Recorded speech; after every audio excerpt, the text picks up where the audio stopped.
northernmost town in the USA is Barrow, now officially known by its original Native Alaskan Inupiat name of Utqiagvik. The remoteness really sinks in as you take the 2-hour flight north from Anchorage. The Alaska Airlines plane passes over the mountains and glaciers of Denali National Park, before later sweeping over the Brooks Range and the gates of the Arctic National Park, a park that covers 34,000 square kilometres without a single access road or service centre.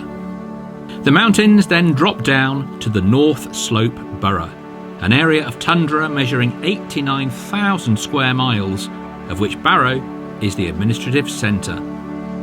Logically then, this is the northernmost airport in the USA, at 71.29 degrees north.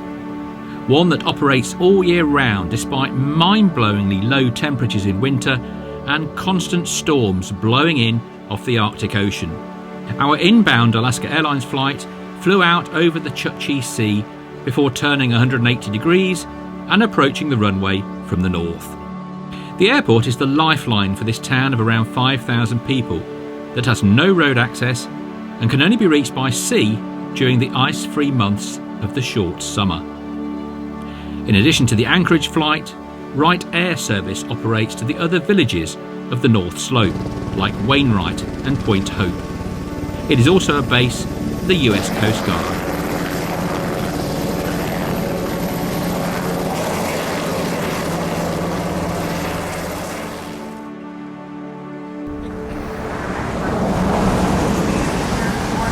It's not the prettiest of buildings, but then again, building a terminal on top of permafrost is no simple task.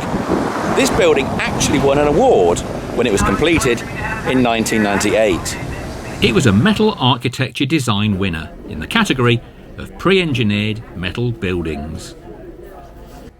There is so little room in the Alaska Airlines terminal that after passing through security, the departure lounge is in a heated tent. I was told that the adjacent building has been acquired, and so hopefully at some point in the future the terminal building will be expanded. This is an airport where waiting outside really isn't an option. The airport is officially named the Wiley Post Will Rogers Memorial Airport. The aviator Wiley Post and his friend, the humorist Will Rogers, took off from the lagoon here in Barrow on the 15th of August 1935. Their ill-fated flight crashed moments later in the sea off Barrow Point. The monument to the aviators sits on the shoreline at the end of the runway.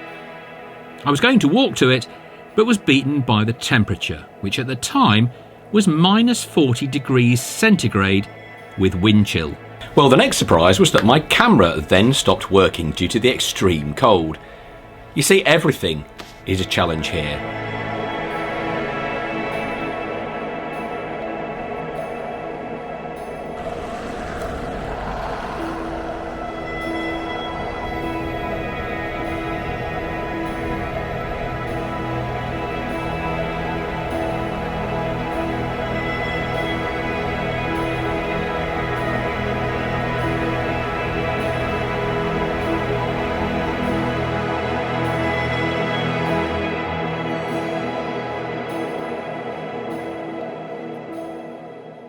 To reach most destinations in Alaska, you inevitably have to pass through Ted Stevens Anchorage International Airport, the main passenger hub.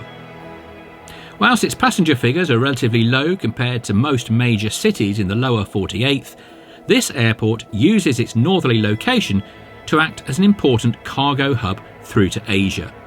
In fact, it's the second busiest cargo airport in the USA.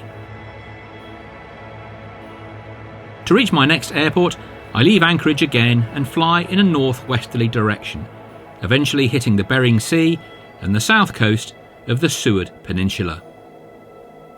The major airport in these parts is at Nome, the famous gold rush town of the early 20th century, which still attracts prospectors to this day.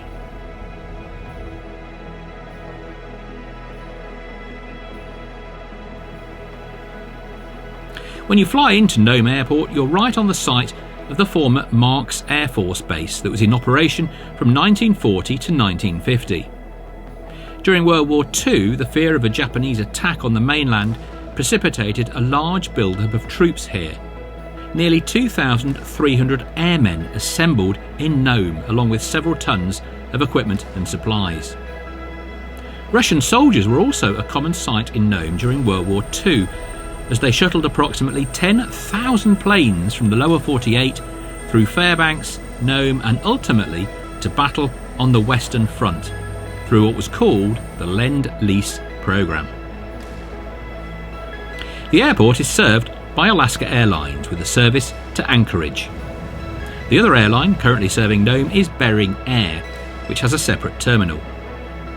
Bering's fleet provides a service to the small communities in and around the Seward Peninsula, including Little Diomede Island, the small Inupiat community that lives astride the international dateline and only a few miles from Russia. Sadly, Bering Air suffered a major disaster only a few weeks before my visit, when a Cessna 208B crashed on approach to Nome in poor conditions. All aboard were killed, and the cause is still being investigated. In the 1930s, there were bold plans to convert Nome into a major regional hub. Sadly, that never quite came to pass, but you never know. In a distant future, where politics have taken a different course, who knows, I might be able to come here and take an Alaska Airlines flight for a 30-minute short hop across to Providenia in the far east of Siberia, or perhaps even further to the volcanoes of the Kamchatka Peninsula. Now, wouldn't that be exciting?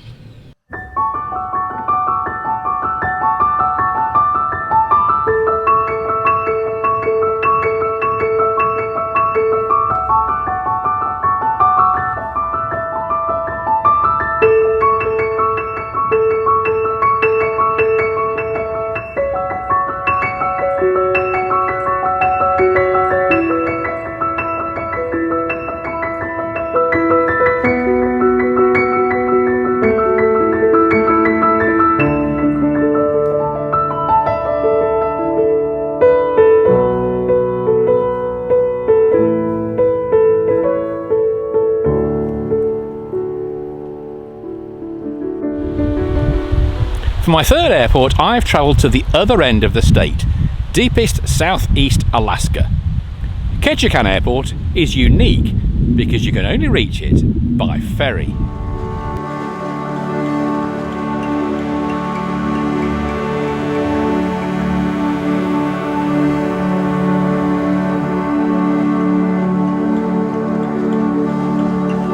In contrast to Nome and Barrow, Ketchikan receives over 1 million cruise passengers in season. But make no mistake, this small maritime town of 30,000 people is still remote. It sits on an island around 90 miles from the nearest road network, which is in Canada. Now, as I've said, the airport here is unique because you need to catch a ferry from the town to reach it, as it sits on another island, Gravina Island. Okay, so I'm on the ferry and now we're about to set sail across the Tongass Narrows. The landscape here is one of fjords, mountains and forests, very much like the coastline of Norway. The airport was built in 1973, replacing a small airfield over 20 miles away. Now, the Norwegians would have built a bridge or a tunnel at the same time, so why do the good folk of Ketchikan still need to catch a ferry? Well, locally this is known as the Saga of the Bridge to Nowhere. At a cost of $398 million, a bridge to Gravina Island was approved by the Alaskan Congress in 2005. But then Sarah Palin enters the story. During her 2006 campaign to become Alaska governor, she visited Ketchikan and wholeheartedly supported the bridge. Fast forward to 2008, as governor and presidential candidate, she said to a lower 48 audience, "I told Congress, thanks, but no thanks on that bridge to nowhere." The plans were shelved and remain locked away in a drawer. Not surprisingly, locals will tell you that a bridge to an important airport and an underdeveloped island is most certainly not a bridge to nowhere. So now you know why there isn't a bridge, and you know who they blame around here. Time for me to catch my flight. None of the major settlements in the southeast Alaska Panhandle are connected by road. Your transit choices here are the Alaska Marine Highway Ferry or the plane. Catch a flight south to Seattle from Ketchikan, and the chances are that the plane will already have stopped at one or all of the following airports: Juneau, Sitka, Petersburg and Wrangell. Basically, around here, this is like the bus station. Another interesting feature that you'll notice here is that the runway is 9 metres higher than the apron. There is also another runway, but you'll find that in the Tongass Narrows, for the seaplanes and float planes serving the isolated communities and taking tourists to Misty Fjords National Monument. My Seattle flight is boarding, and sadly my time in Alaska is over. You'll find plenty more films about Alaska on the channel, and if you like remote airports, then catch my film about Kangerlussuaq in Greenland. I hope to see you again very soon.